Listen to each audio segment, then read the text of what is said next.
So hi hello friends, మన channel కొత్తగా చూసినట్లయితే సబ్స్క్రైబ్ చేసుకొని పక్కన బెల్ ఐకాన్ క్లిక్ చేసి ఆల్ పైన ట్యాప్ చేయండి. దసరా పండుగ వేళ రైతులకు భారీ శుభవార్త, ఖాతాల్లోకి 15,000 రూపాయలు. తెలంగాణ రైతులకు శుభవార్త.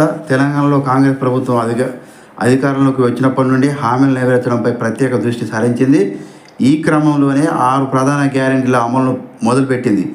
ఉచిత బస్సు ప్రయాణం, ఆరోగ్యశ్రీ పరిమితి పెంపు, 500కే గ్యాస్ సిలిండర్, 200 యూనిట్ల వరకు ఉచిత విద్యుత్తు, ఇంధనం పథకాలు మొదలైన వాటి అమలు చేస్తూ వస్తుంది. రైతుల సంక్షేమానికి ప్రాధాన్యత ఇస్తూ పంట రుణమాఫీని ప్రవేశపెట్టింది తెలంగాణ సర్కార్. ఈ పథకంలో భాగంగా రైతుల ఖాతాల్లోకి 2 లక్షల వరకు రుణమాఫీ నిధులు కూడా జమ చేసింది. అయితే కొన్ని ప్రాంతాల్లో రైతు రుణమాఫీ నిధులను జమ చేసింది.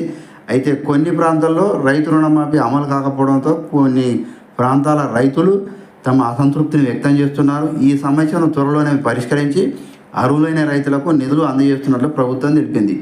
ఎన్నికల ముందు కాంగ్రెస్ పార్టీ రైతు బంధు పథకాన్ని రైతు భరోసా పథకంగా మార్చి రైతులకు 10,000 రూపాయలు పెట్టుబడి సాయాన్ని 15,000కు గాను పెంచుతామని కూడా ప్రకటించింది. కౌలు రైతులకు కూడా ఈ సాయం అందిస్తామని హామీ ఇచ్చింది. రైతు కూలీలకు ఎకరాకు 12,000 రూపాయల చొప్పున ఆర్థిక సాయం చేయనున్నట్లు వెల్లడించింది. కానీ ఈ పథకం అమల్లో ఆలస్యం కావడంతో విమర్శలు పేర్కొన్నాయి. సో ఇలాంటి లేటెస్ట్ న్యూస్ మీకు రావాలంటే సబ్స్క్రైబ్ చేసుకొని పథకం బెల్ ఐకాన్ క్లిక్ చేసి ఆల్ పైన ట్యాప్ చేయండి.